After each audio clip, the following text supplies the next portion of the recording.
joining us now to respond to the issues that were raised by former head of the Hawks in KwaZulu-Natal, General Johan Boysen, and of course Lawson Naidu from Kock, is the NPA spokesperson, Mr. Sipho Ngwema, as well as Accountability Now's Paul Hoffman.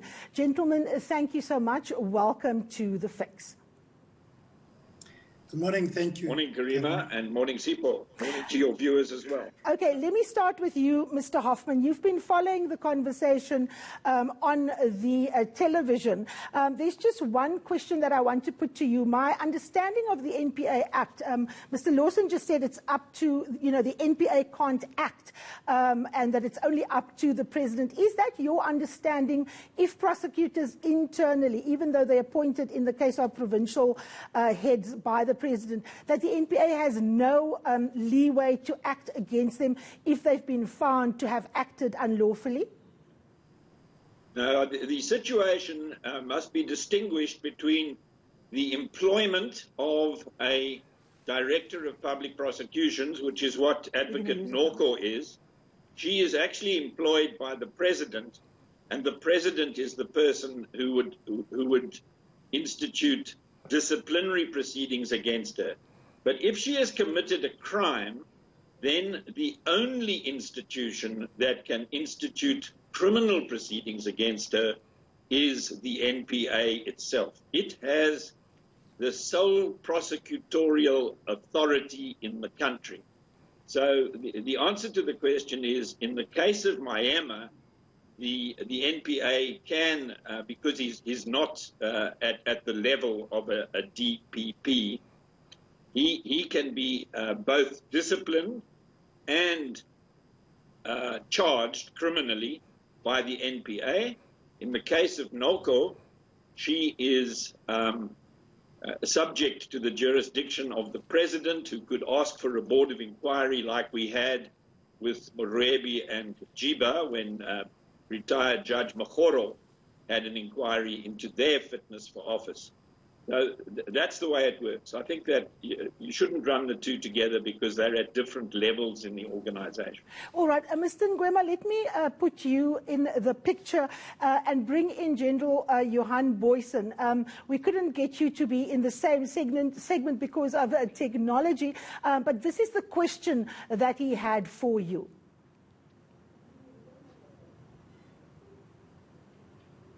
Okay, our question isn't ready, but let me paraphrase what he said. He basically asked if you are comfortable with two prosecutors in your employ who went after, an entire unit in the police and prosecuted them unlawfully and fabricated evidence. Are you comfortable with these people in your employ as the NPA? We can never be comfortable with any member of the NPA whose conduct is under question. And I think what we need to understand in this particular instance, I think it's important for the background, is that the investigation was done on, or the assessment was done on the charges, not on the people concerned. And therefore, they were not given an opportunity to give their side of the story. Be that as it may, it doesn't mean that the NPA in the process has not been involving internally in trying to resolve and look into the matters.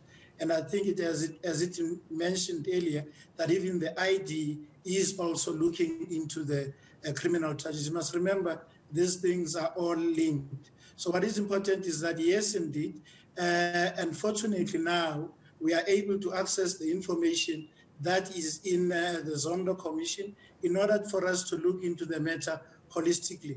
As everybody has said, that there are people who we have to approach the president if there are any investigations. Okay, Mr.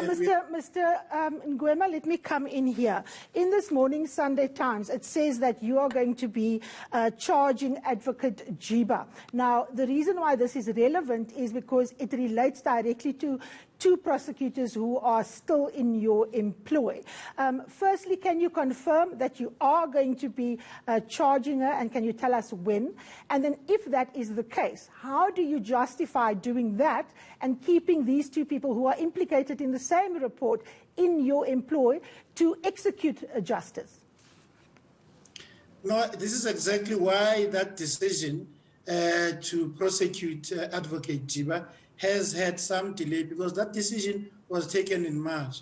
But because the ID said you can't do these things on a piecemeal basis, you can't do them in isolation because they are interlinked, then they took the docket. They are looking into the matter holistically. So what I wanted to explain is that as well, if we were to approach the president to say institute a commission when we did not know to the entirety all the information that was in the commission, we would have then probably have to go back to the president if there were other people appointed by the president who were implicated. But now we have access to that information given the fact that the regulation has changed.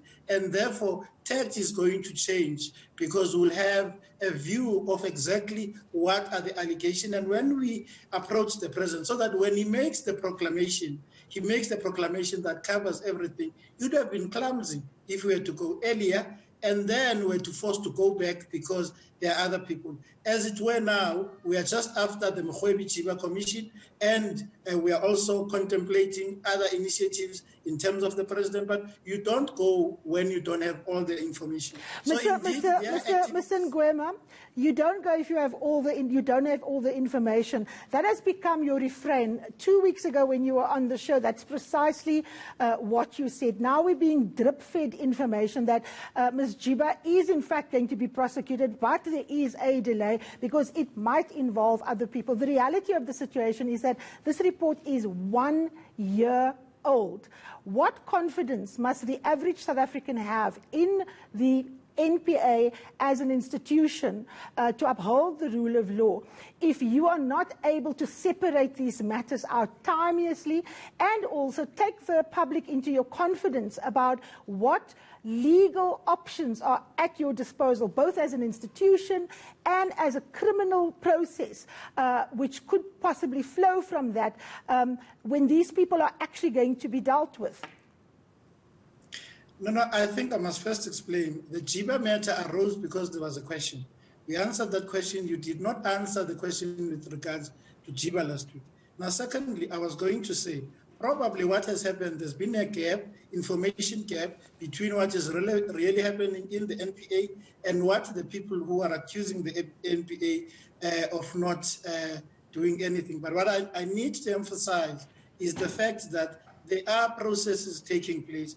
You are referring to a DC process. I'm saying it's now easier for the NPA to move on the DC process because they have access to all the information. So if it's easier, Mr. Ngwema, has a date, for example, been set?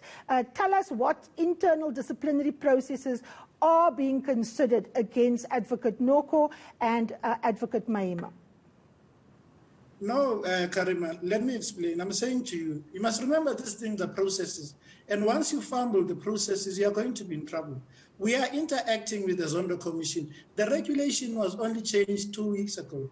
So it's only after we are going to be able to access that information, and we are certain, confident that we are going to get that information. It's only then when we know to the entirety what the allegations are, we can be able to set things in motion. There's no doubt that we shall act, but we must do so responsibly. We must not do so in haste because you are going to commit mistakes.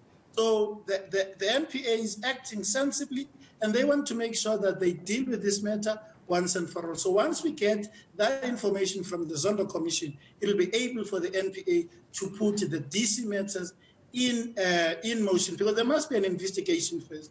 We can't assume and come with predetermined notions in terms of who is guilty and what must happen. We need to investigate. We need to give the relevant people the opportunity to face their allegations, and then we can be able to act.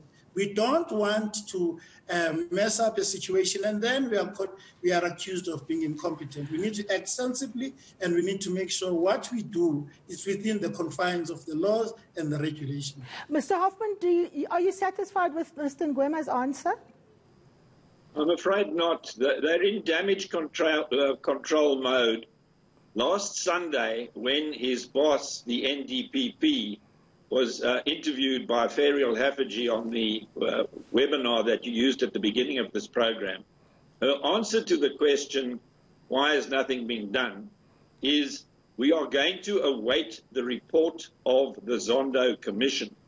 Now, that is not a satisfactory or accountable way in which to deal with rotten apples that are sitting at the top of the letterhead of the NPA.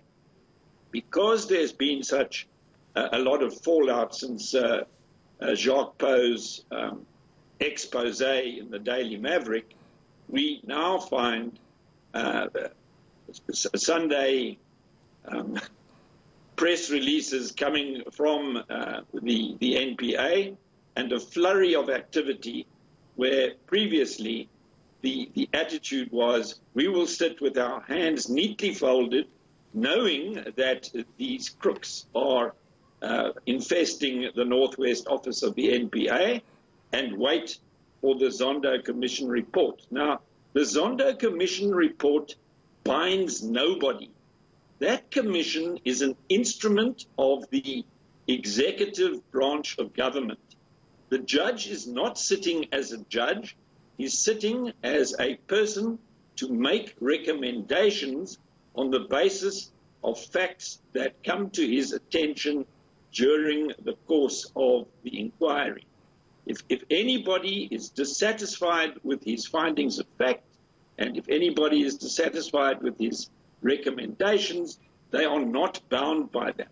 However, if a disciplinary proceeding focuses on the bad apples, and the two that we're talking about are not the only two by a long shot, if a criminal case, which is what the NPA's job is brought against not only Jiba, but others involved in the state capture project, there is some hope of eventually fixing up the NPA. But at this stage, it is very clear that the NPA is not fit for purpose when it comes to dealing with grand corruption.